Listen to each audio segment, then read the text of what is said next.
What's up, guys? It's Lord Bothell with another video today, and I have to say Summer Games Fest has come and gone about a week now. We're going to take a look at some of the bigger games that have come out and debuted during that fest. Now, financial advisors always talk about buy, selling, or hold, and we're going to play a little game that's similar to that. We're going to play Shill, Trash, or Game Pass. We're going to take a look at several of these big name games, and we're going to decide whether we're going to shill them, whether we're going to trash them, or whether we're going to wait till Game Pass to see exactly what the response is. First off, I want to give a special shout out to the Gronk Squad. Those are the guys running the GOD podcast that actually covered Summer Games Fest and actually made it entertaining to watch, because there were parts, I have to say, were quite boring to get through and were a slog. And some of the comedy and levity during that time actually helped make it entertaining throughout. Now, I will not be covering most of the games that were put through the PC Expo, Independent Game Expo, the Women's Expo, Latin Expo, and all the rest of the expos. I'll be covering most of the games that come out in the Ubisoft and the Xbox Expo, some of the big name AAA games we can expect of next year. There are several reasons for this. The first being that AAA games tend to be more anticipated. They tend to have more production in terms of budget and work put into them, and larger crews working on them, so people are more interested in looking at what that production is actually produced. The second is that, honestly, watching the PC Game Expo and all the other independent expos and the more niche expos, I have to say I wasn't really that impressed by the independent game scene. A lot of the independent game scene seems to have become those emo kids. They all want to seem like they're being different, but they're all dressing in the same clothes, showing the same behavior, doing the same thing. The independent games, from what it seemed like, seemed to be just a series of different versions of deck builders, farming simulators, Souls-like ripoffs. None of it seemed like anything really worth putting your time into in terms of looking at or considering it to buy. So that's why we're going to focus more on the AAA entries, and whether we want to really kind of shill them, trash them, or wait till Game Pass. Now, I will say, if you are interested in those games, if you are interested in those showcases, go ahead and check out the Gronk Squad. Go ahead and check out the GOD podcast, Hyper Lethal, all that, ran by Lethal Lightning and the Gronk Squad crew. They did a really good long-term streams over all those showcases, and they really do need to be watched if you're considering looking at all those and you're really interested in that kind of scene, because they did a pretty thorough, in-depth view of all those games. If you want to go check those out, check those guys out over at Hyper Lethal or GOD Podcast.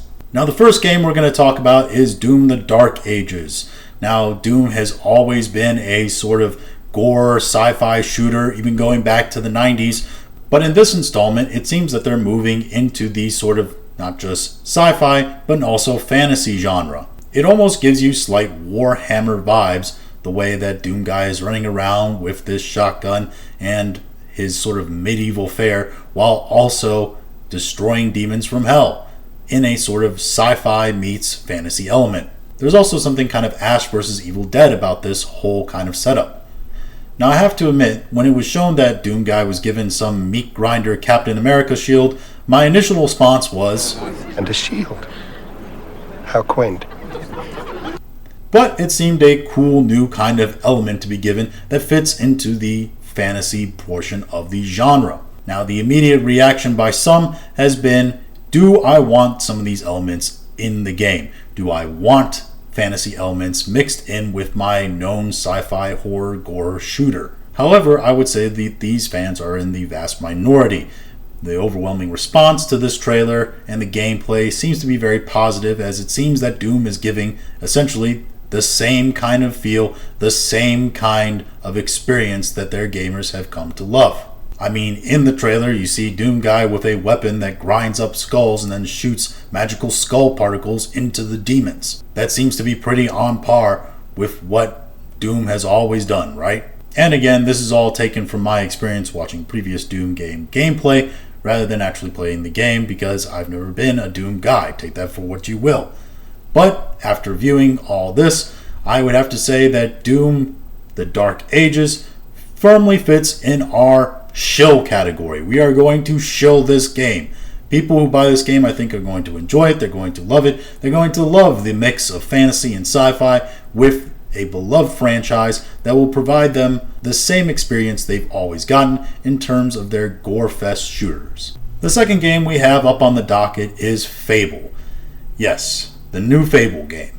Now, the next Fable game has run into some controversy very early on. The first trailer they showed was not very well received by fans. The main protagonist that they showed during the game was a female, and she was drawn, how can we say this politely, not very attractively. And it seems that the Fable developers listened to the criticism as they did beautify the main character a little bit. Still slightly ugly from an objective perspective, I think, but definitely an improvement from the previous trailer. There is one problem with this, though, and that is this trailer is all cinematic, just as the previous trailer was all cinematic. Now, Fable in the past has not been known to show any real gameplay trailers. Most of their trailers have been pretty strong cinematics. And I did play Fables 1, 2, and 3, and I have to say, I did really enjoy them from a gameplay and aesthetic experience. There's been several people speculating that because this female character has been prominent in both trailers, that you will be playing as her in the game and you will not have full customization. However, I haven't read anything about Fable that denotes that there won't be fully customizable characters to play as in the game.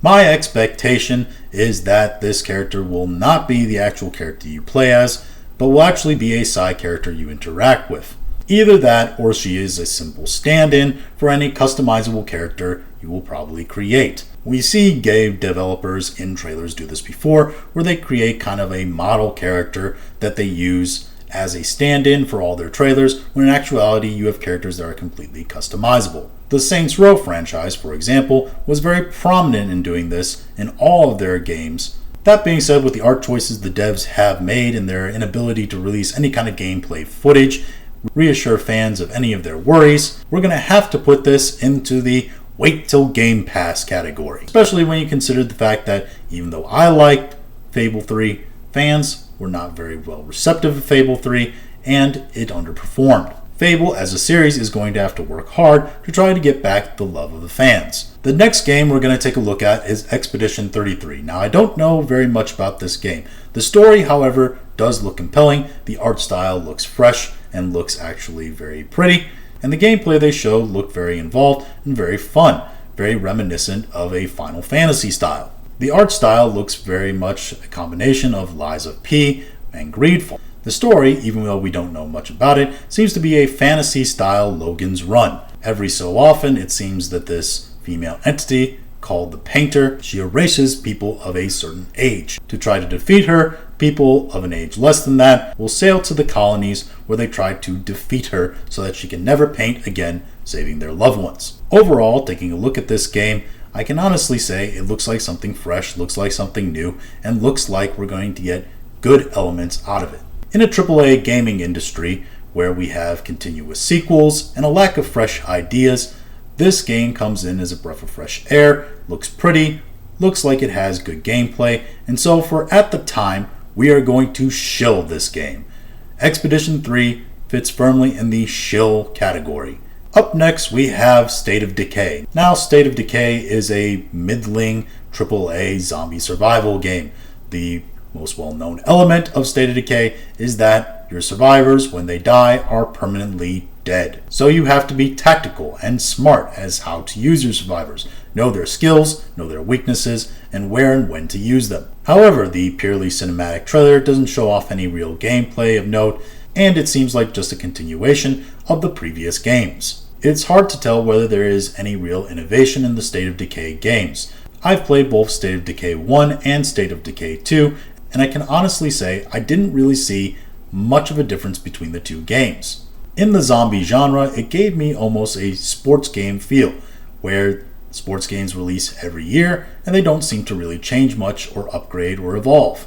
Playing State of Decay 2 after playing State of Decay 1 kind of felt like, oh, we're gonna do this again. People who are also very DEI conscious also were wise to denote that it was actually the black female who seemed to be the lead character in this trailer, which gives people some pause, as DEI is a very controversial element within the gaming industry right now. Overall, I don't think State of Decay 3 will be much different from State of Decay 1 and 2, and I don't think we should expect any real push forward by the developers. I think this game series, which has always been a middling zombie survival series, will actually underperform in this installment. Because of the lack of expected innovation, the prediction of underperformance, and honestly, having no gameplay to really go by and only going by a cinematic trailer, I'm going to stick this in the trash category.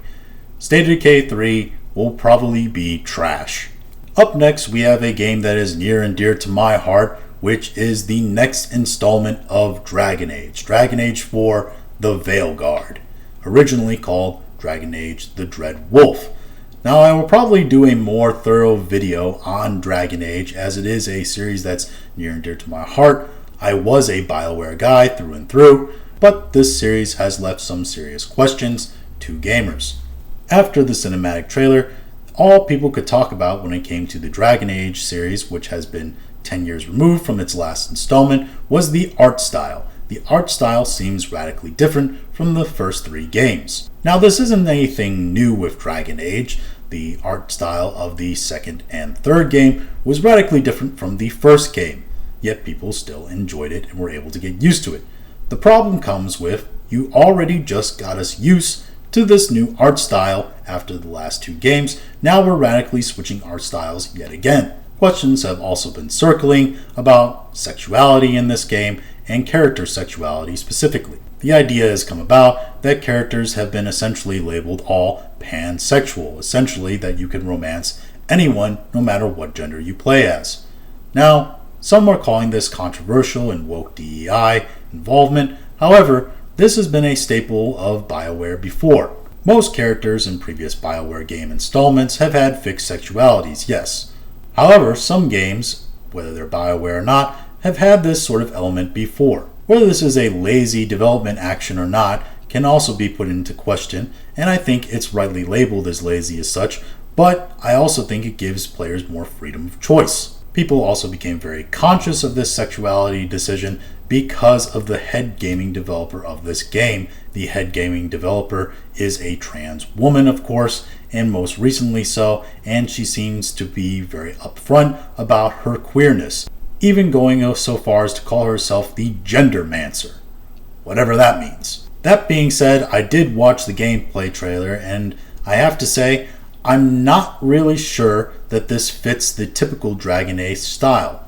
They seem to have removed a lot of the tactical elements of the game. Instead, it seems that they've moved deeper into the hack and slash style that they were experimenting with in 2 and 3. Now, watching the gameplay, I don't know what the actual player's mode was when they played it, but it seemed, if I'm being honest, fairly easy to fight through. It didn't seem very challenging. Now, yes, it was probably the opening of the game and meant to be a tutorial, but the gameplay in terms of the enemies they were fighting didn't seem extremely difficult. That said, none of the actual gameplay in terms of the fighting stood out to me horrifically that I would not want in the game or hated, even though I was not a particular fan of the changing stylistically of the demons of the game that were coming out of the Fade.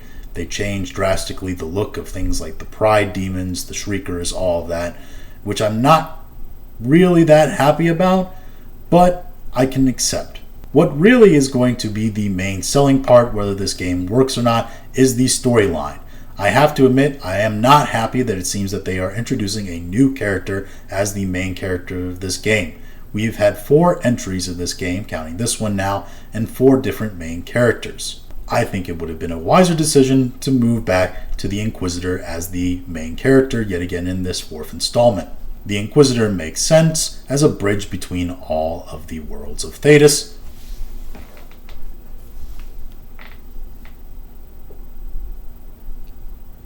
The Inquisitor made sense as a main character to bridge all the countries of Thedas against the troubles of the Fade and the greater threats involving the world.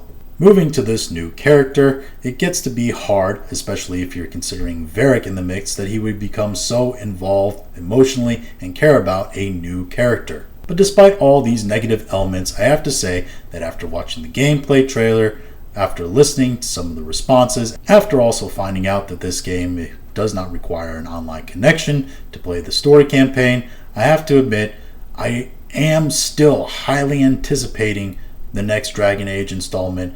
And yes, it could be bad, but it doesn't have enough elements surrounding it that I'm not still very eager to play it when it comes out. So for these reasons, I am going to controversially shill Dragon Age Veilguard. I don't like calling it Veilguard. Dreadwolf was a far better title, I have to say. I have to say they should have gone with Dreadwolf. But Veilguard, I'm highly anticipating it, and I am going to shill Veilguard when it comes out. Up next, we have the next installment of Black Ops. Yes, Call of Duty Black Ops. Now, I was never a big Call of Duty guy. I played Call of Duty, many of the Call of Duty installments. The last Call of Duty installment I played was World at War. But for me, as a kid playing Call of Duty was always about World War II first-person shooters. And when they moved into the modern era, I wasn't very interested in it. If I wanted to play with modern or futuristic tech, to me, I was going to go play Halo. That said, many people are highly anticipating Black Ops 6. We got to see a new trailer from the showcase, and we also got to see a lot of gameplay. Now, the big things coming out of Black Ops 6 are the following. First is that the game will take place completely in the late 80s and early 90s, killing the ideas of the gameplay taking place during the Iraq War and the events of 9/11. Now, this is an element that I knew in the previous videos that I've made was probably going to happen. We saw nothing in the previous teaser trailers that actually showed us that we were going to move that far ahead in the timeline. They will probably save those kinds of elements for the next Black Ops game.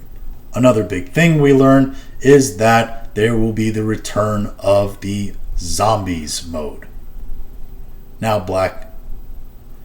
Call of Duty Zombies has always been a popular mode, even going back to the era in which I played Call of Duties in the early 2000s. We learned that Black Ops 6 Zombies will also have a set cast of characters you play as. Also, another big element that we learned of Black Ops 6 is something called the Omni movement system. Essentially, you can sprint and dive in any direction, you can roll around on the ground instead of just crawling prone, and it seems to be a very big update in terms of mobility in the movement. The addition of this has divided fans since it's come out. Some are praising the new movement style and the more mobility, while others don't want change. It was stated by the developers that Omni movement was an option that you could turn on and off in the settings. However, players rightly noted that turning off Omni movement in terms of mobility would put you at a disadvantage in the multiplayer. So why would you turn it off? All in all, the Black Ops gameplay trailer and their new cinematics didn't do anything really to dissuade, I'd say, the majority of players from wanting to play the game. That said, being quite removed from the Call of Duty franchise and not fully understanding the depth and breadth of this shooter franchise, as well as some of the controversies that surround both the locations and the campaign that were shown and the controversies of the movement, we're going to have to wait and see whether or not this game really is as good as anticipated. For those reasons, I'm putting Black Ops 6, controversially, I know, in the Game Pass section. Yes, we are going to wait for a Game Pass for Black Ops 6. I know I'm probably in the minority here, but the more I saw of the campaign, the less hyped I was for it. The Omni movement, all of that is controversial. I don't know how many fans that's going to either drive in or drive out, and we need to wait and see. Now, I know people that are already shilling this game, they're going to continue to shill this game, and they're more than welcome to. It's just, personally, I don't think we should. I think we should wait and see exactly how good or bad the game is before I am willing to participate, so I am going to Game Pass it. The next game up is Assassin's Creed Shadows. Now, I don't need to really wait to tell you my opinion of this game. We're trashing it. The Assassin's Creed Shadows is trash, for sure. The developer's choice to elevate the position of a historically mysterious figure, Yasuke, who was by no accounts an actual samurai, and whose accounts as a samurai are taken only from a book that two novelists wrote, creates a controversy around the game that cannot be ignored. Also, watching the gameplay of Yasuke, I honestly was very turned off by it. He's sort of this lumbering figure that goes around bashing in enemies' heads. And it's really to serve sort of the hack and slash audience of the later Assassin's Creed installments. Also, the idea of a black warrior going around exterminating Japanese enemies is not, I believe, going to play well in the Eastern countries, especially countries like Japan. We also got to see some of the gameplay of the female ninja assassin as well. However, her gameplay seemed more in the lines of the traditional Assassin's Creed stealth element. Unfortunately, we were also shown that she can also do mainstream combat, fighting enemies. It's just probably a little bit more difficult for her because she doesn't use the more traditional weapons that Yasuke probably uses. However, including this element that both she and Yasuke can be fighting in the same kind of way, it's just maybe more difficult for her, isn't really that good of an idea. If you're going to have a game element where you have a bruiser who sort of does all of the hard fighting and also a stealth sort of assassin, it should be that she and he cannot do the same exact things. She shouldn't be able to be engaged in combat, while he does the main combat fighting. She should be stealth and assassin based only. Overall, the story elements don't seem to really make sense with the elevation of Yasuke to a position he never actually attained. The clunky and sometimes magical looking combat, the stealth elements that not 100% work smoothly, all seem to point to this game being trash.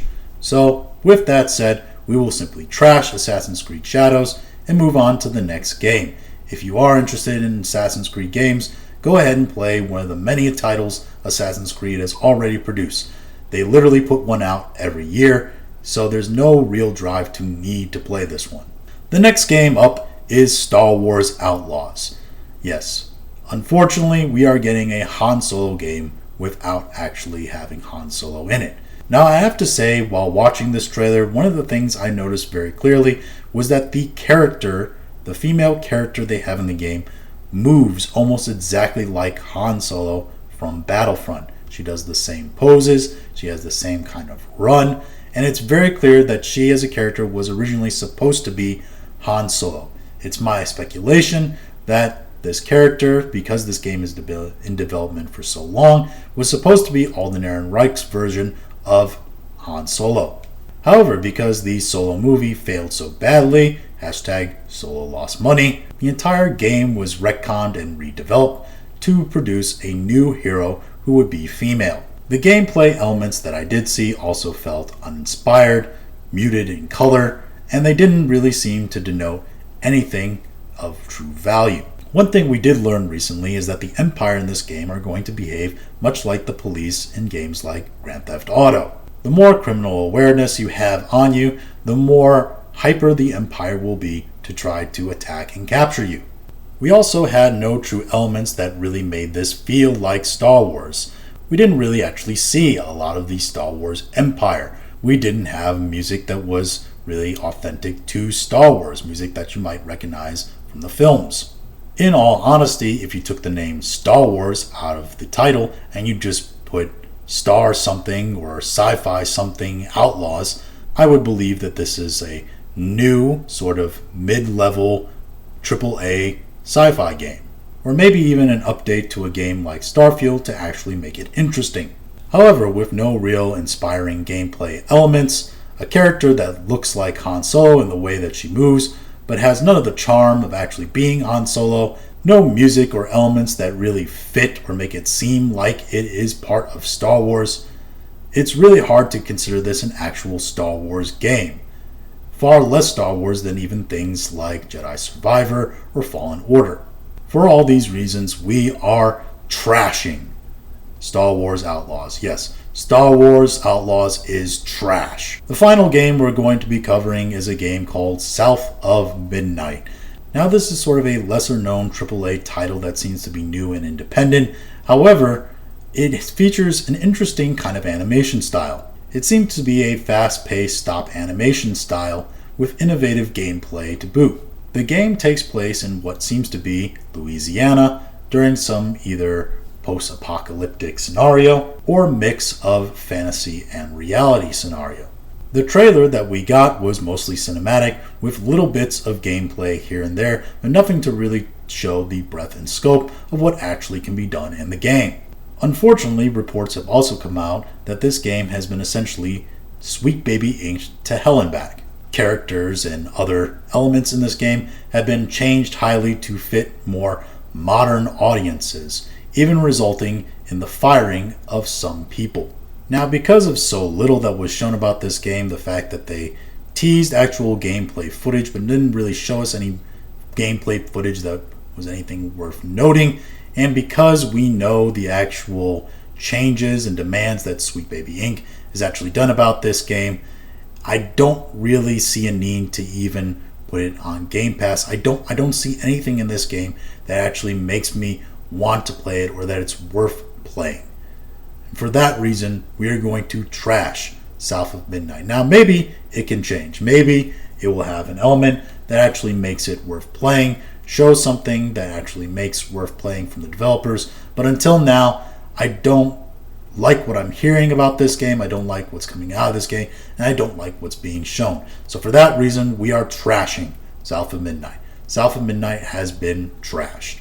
Now, these were just some of the titles that came out of all the showcase expos, mostly the Xbox and Ubisoft expos. Again, if you want to see the PC expos or other expos, you can go to the GOD podcast to see those. But anyway, this has been an installment of Shill Trash or Game Pass with all these new titles that are releasing. If you disagree with my opinions, you're welcome to leave them in the comments. If you have your own games that you're shilling, trashing, or waiting till Game Pass, feel free to leave those in the comments as well. Go ahead and like, share, and subscribe if you liked this video. If you didn't like this video, I appreciate you listening to all of it, and we will talk to you again later.